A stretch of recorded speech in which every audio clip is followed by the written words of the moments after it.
Can you talk a little bit about the value of a sleep tracking journal, or, it's this day and age, a sleep tracking app even, or, wearable device, something like that? I think anything, whether it's a sleep tracking app or a, calendar entries that, this was a bad night, or a log, whatever, I think all those things help.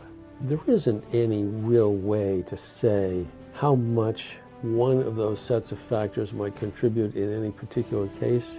It just comes back to the more information you can provide the VA to support the claim, the better you're likely to do.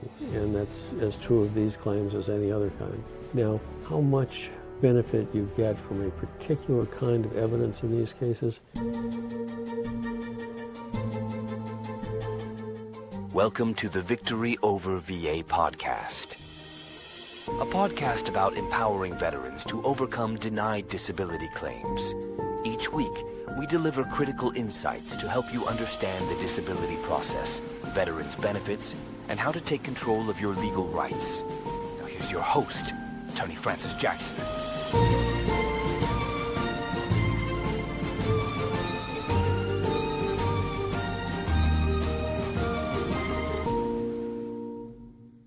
Welcome to Victory Over VA. If you're a veteran struggling with the VA's disability system, or just want to make sure you're getting the benefits you've earned, you're in the right place. Don't forget to hit subscribe so you never miss an update that could change your life. I'm Kristian Terison, here with renowned veterans disability attorney Francis Jackson of Jackson and MacNichol. Jack has dedicated his career to helping veterans like you win the benefits you deserve, recovering millions of dollars for thousands of heroes. This podcast isn't just for veterans navigating the system, though. It's for their families, their friends, and anyone else who wants to stand shoulder to shoulder with those who've served. So stick around, because we're here to make sure you get the support you need. Now, today's episode is about sleep disorders beyond sleep apnea. So these are relatively rare conditions, but they do come up from time to time in VA disability claims. I know, when most veterans think of sleep disorders, the first one to come to mind is always sleep apnea. But what are some of the other more rare conditions? Well, in kind of decreasing levels of frequency, insomnia is, as you can appreciate, is probably the most common one after sleep apnea. And then there are the ones that they call parasomnias, which are really any sleep-related disturbance that is caused by things like nightmares, sleepwalking, restless leg, just things that disturb your sleep, even though they don't necessarily keep you awake for extended periods the way insomnia does.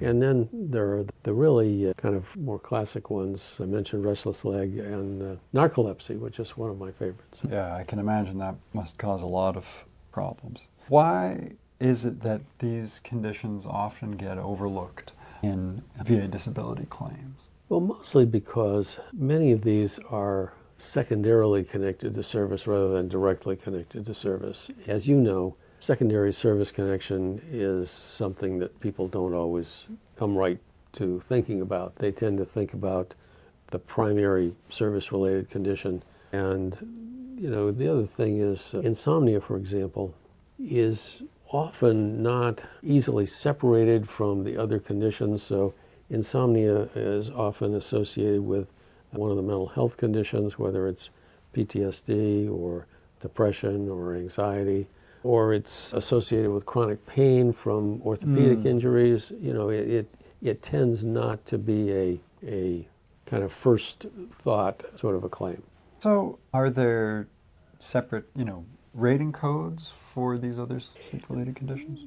Typically not. Generally speaking, the VA rates those by analogy to the mental health conditions, which I know seems a little odd in some ways, but it's, in most situations, they consider that the kind of the closest diagnostic code in rate by analogy. Now, narcolepsy, you could argue that epilepsy is actually closer, but it comes up so rarely it doesn't matter. So for the parasomnias, my understanding that covers conditions or symptoms rather, like night terrors, sleepwalking. Mm-hmm. So those are also rated under the mental health? Typically they would be, analogously? yes, that's right. Okay. So what factors would be considered then? Well, you'd look at the same factors you'd look at for any mental health rating. What's the extent to which this impacts people's social and occupational functioning, and it's largely a fairly subjective assessment of the extent to which this condition, either by itself or with other things, is causing you to have difficulty interacting with others because you're tired and irritable, or you can't get enough sleep so you can't concentrate. It's those kinds of factors that are being assessed as in a typical case. Okay. When a veteran is claiming one of these conditions, what types of evidence are best to support those claims? Getting a doctor's evidence that you're sleepwalking or something like that is a tricky thing. Right, that's correct. These are the kind of claims that really turn heavily on testimony or statements from people who live in close proximity to the veteran, whether it's a spouse or child or parent or a girlfriend or boyfriend or just a neighbor that helps out, whatever it may be. But it's really, really all about developing the facts of what's going on. I mean, you're ultimately going to need a physician saying, yes, on these facts, the proper diagnosis is X, and this is, why I think this is the right diagnosis, sort of thing. But it's really going to turn on the facts of the extent to which this is interfering with social and or occupational functioning. Okay. So I know that you had mentioned that conditions like insomnia often are tied in to particularly mental health conditions, but also, again, chronic pain. So for insomnia, is that if there is another sort of primary condition, are the symptoms of insomnia included in rating that primary condition, or should it be a separate diagnosis and separate claim almost? What would you advise a veteran in that position? Well, as we lawyers like to say, it depends. I could hear it coming from a mile away. I'm sure you could. The reality is that you have to look at what are the symptoms that are being considered for the underlying rating. So say, for example, the underlying condition is depression. We'll just pick that one for the moment.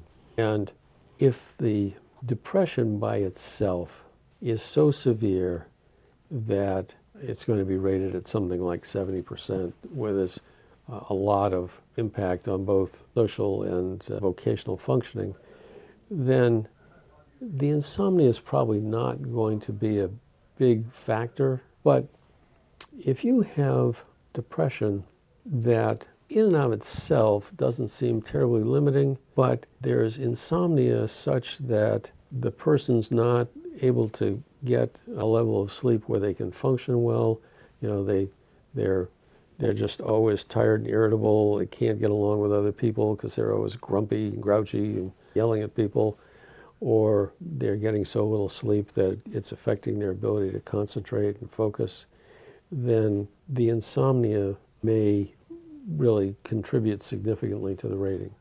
Okay. I mean, I hate to sound like a broken record, but it just depends. It's always very fact-driven. Yes, every veteran's experience of even identical symptoms could vary widely. Some people deal better with disrupted sleep than others. Yeah, it's always going to be a unique factual analysis for each. And particularly so with the things we're talking about here, insomnia, parasomnia, and so on. These are very, very fact-specific.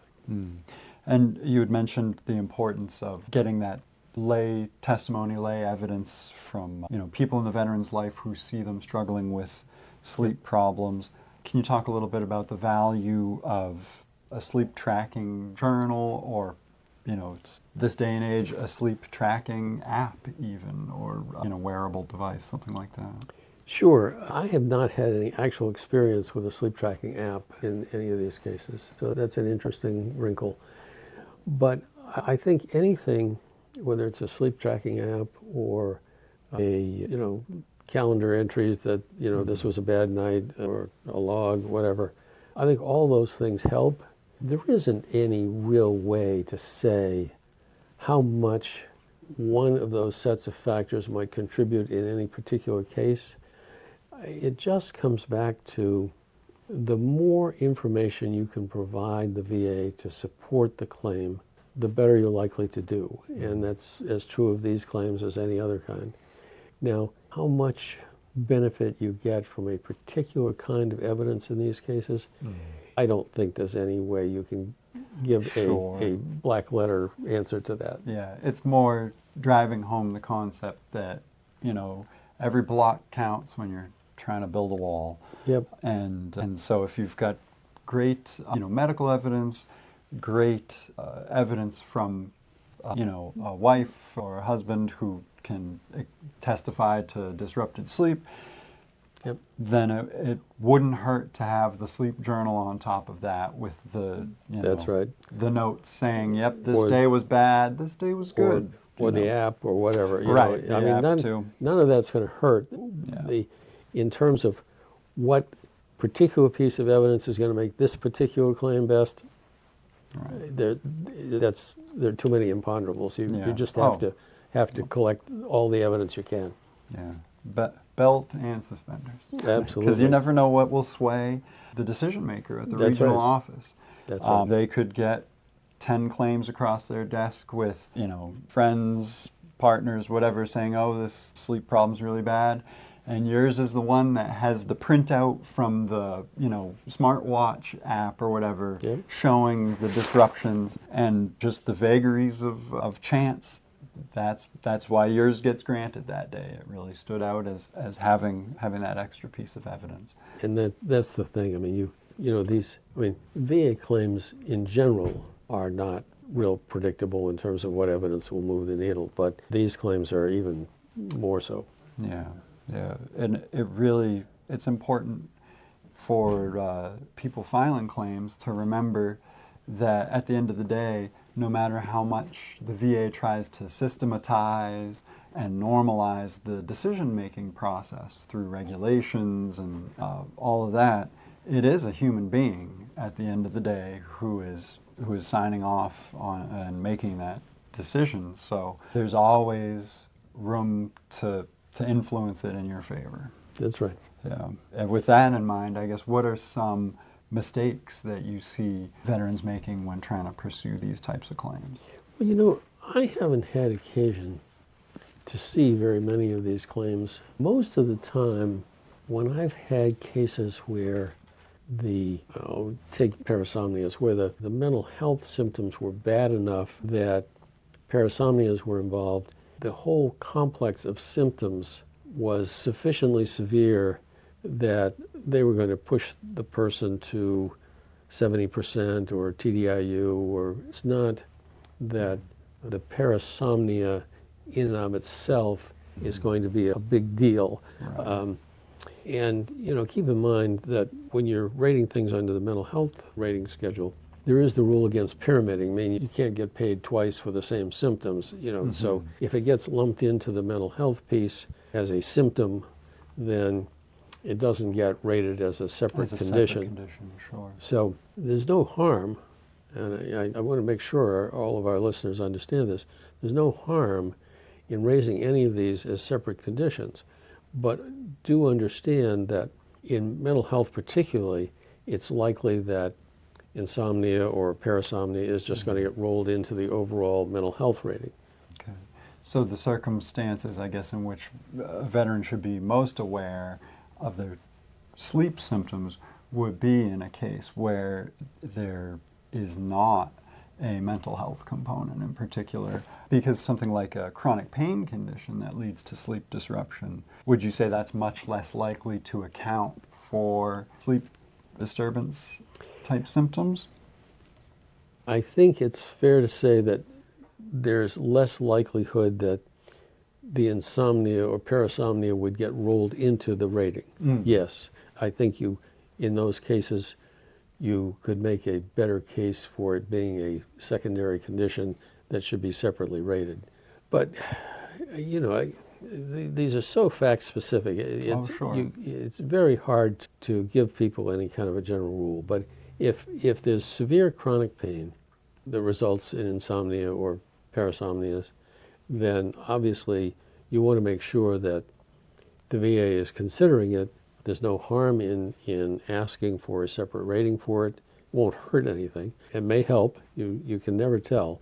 I mean, it always amazes me that despite the VA's attempts to routinize and systematize claims, how very individually the particular adjudicator tends to look at them. I mean, you can look at what seem to me to be very similar claims going to different adjudicators and get a pretty considerable variation in results. That's very true. It's aggravatingly true, I guess. But the flip side is, sometimes you get a better result than you think was really merited. And sometimes it's worse. It's just there's no way to know in a particular case how it's going to go. Sure. Which brings us back to that, give all the evidence you can whenever you can. Yep. You never know what's going to be the one piece that may make the difference. And at the risk of boring our listeners with repetition, be patient and persistent. I just cannot stress enough to people that patience and persistence are the keys to these claims. All right. And on that sage advice, that is our episode of Victory Over VA for today. Please be sure to like and subscribe and join us again next week. We hope you'll join us then. Thanks for joining us this week on the Victory Over VA podcast. Make sure to visit our website, veteransbenefits.com/podcast, where you can subscribe to the show in iTunes, Spotify, or via RSS, so you'll never miss a show. While you're at it, if you found value in this show, we'd appreciate a rating on iTunes, or if you'd simply tell a friend about the show, that would help us out too. If you like this show, you might want to check out our free consultation to see how we can help you with your denied claim. Simply go to veteransbenefits.com and fill out the form. You fought for us. Now let us fight for you. And be sure to tune in next week for our next episode.